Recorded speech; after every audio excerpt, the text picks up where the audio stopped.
My name is Lisa Card. I'm the Conservation Coordinator for Highway 2 Conservation, which is a sustainable agriculture and conservation organization made up of the counties of Barrhead, Westlock, Athabasca and Thorhild. So today out at Charles Yule Park we were setting up some bat houses. So bat houses have kind of been in the public eye for a while. In the past 5 to 10 years I've seen a lot more people start to put them up. And they make great habitat for bats.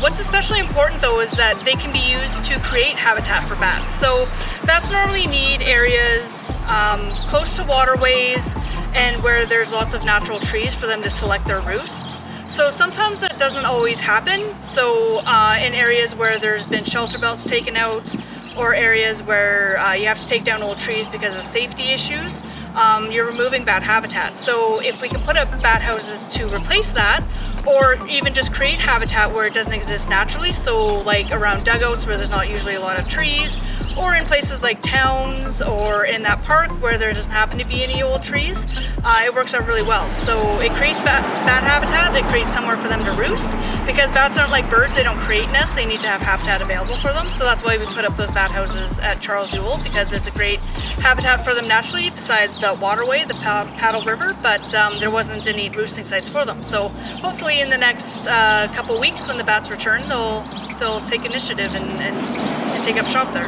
We've got about 9 species in Alberta, but some of them tend to hang out more in mountainous areas, so we don't have them here, or in typically just boreal forests, which we have mixed forest here, so we don't get some of the species like the long-eared bat that would tend to hang out in more mountainous boreal forests. The bats that we do have here, and the bats that are most likely to take up habitat in those bat houses, are little brown bats, which are the most common species in the area, and also big brown bats could potentially use those.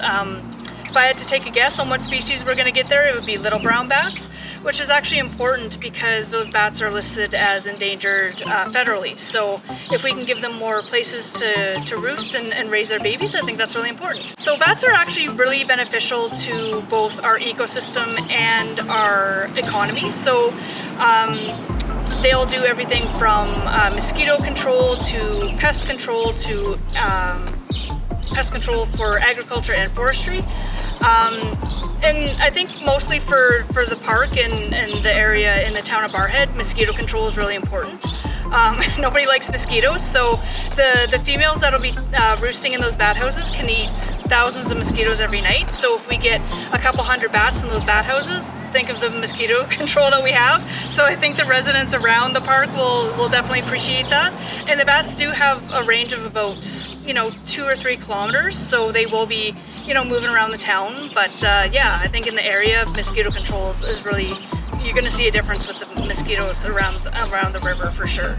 So bats kind of get a bad rap. I think it's because we don't interact with them very often, and what we do see in media and movies and stuff, they tend to be portrayed in a negative light. I personally think they're quite cute. I think they do a lot of good for us, and that definitely outweighs the negatives that people have heard about them. So we don't have vampire bats here. They're not going to drink your blood.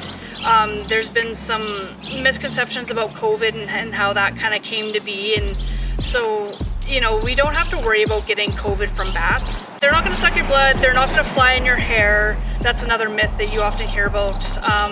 They don't carry rabies. They're not going to fly and attack you and give you rabies. That's just not how rabies works in bats. They're not disease carriers. They're not going to spread disease all over the place. But like any wild animal, you shouldn't be touching them. If you see an injured bat on the ground, don't try to handle it. But that goes for any wild animal. So if you find an injured bat, you can call Fish and Wildlife and they can deal with it. But yeah, don't be handling them and leave them to their own devices and you'll be okay. Bats that'll hopefully be inhabiting the bat houses in the next couple of weeks will have they're already pregnant, so they mate when they go to their hibernaculums in the winter or in the fall. So they mate in the fall, and then the females are pregnant when they arrive. So hopefully, if we get a few bats in our bat houses, that could be a good indicator that it's a maternal roost. The females like to roost together. The males may use the bat houses as temporary kind of shelter, but they don't tend to roost together in large groups.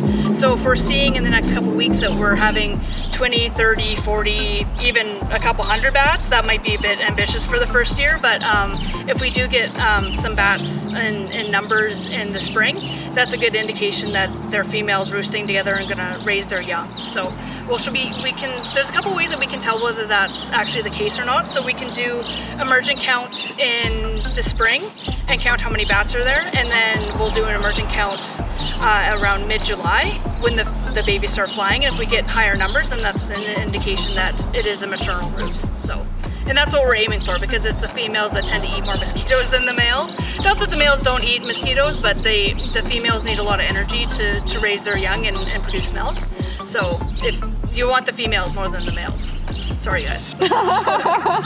This whole initiative is a partnership between the town and the county for the Communities in Bloom initiative. And what we're trying to do is increase environmental kind of projects in the area, and just simple things that if we show people how easy it is to put up bat houses, and bats aren't scary, and they'll control your mosquitoes if you're having a campfire in your backyard, maybe more people will be willing to create habitat for them. And we've got some other projects on the go too, but I think the bat houses are, like I said, they're kind of in the public eye, and people are interested, and we want to show them the right kind of bat houses. Like, it's important that they're painted black and they're the right dimensions, and they have the landing pad that's a certain dimension and the bats can grip, that sort of thing. Because I think as people get more interested in projects like this, sometimes they can be led astray with bat houses that are being sold online that bats would never use. So if we show them that they're in the park and this is the dimensions that work and that sort of thing, and we can provide plans to them to build them on their own or have workshops, that sort of thing, then we know that the bats are going to have good habitat and people are spending their money wisely instead of just on whatever they happen to find online. So the more education we can do around these sort of things, the better, and that way people will take them up, hopefully.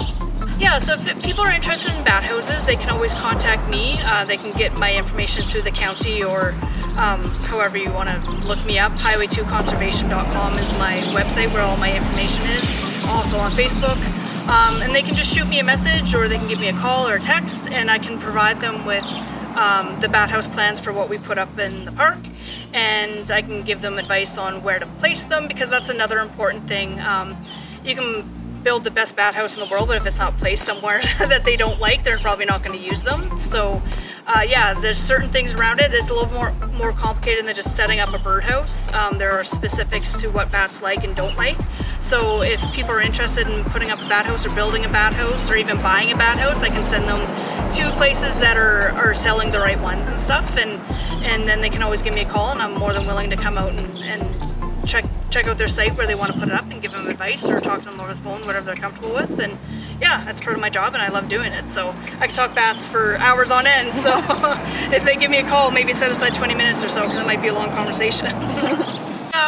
Like I mentioned before, I think it's important that people start seeing bats for the positives that they do, not so much the negatives, the misconceptions and scariness around them, because they're not scary at all. They're very important to our ecosystem and our economy as well. So as disease and stuff moves through the population, the white nose syndrome is wiping out a lot of the little brown bats. We don't have it in Alberta yet, but I think it's important that we start monitoring these bat houses and places where we know bats roost, so that we can keep an eye on that. And yeah, just I think people are looking for little projects to do like this, and anything that people want to do to help the environment, I think is great. So hopefully this project kind of shows them the right direction on how to go on that.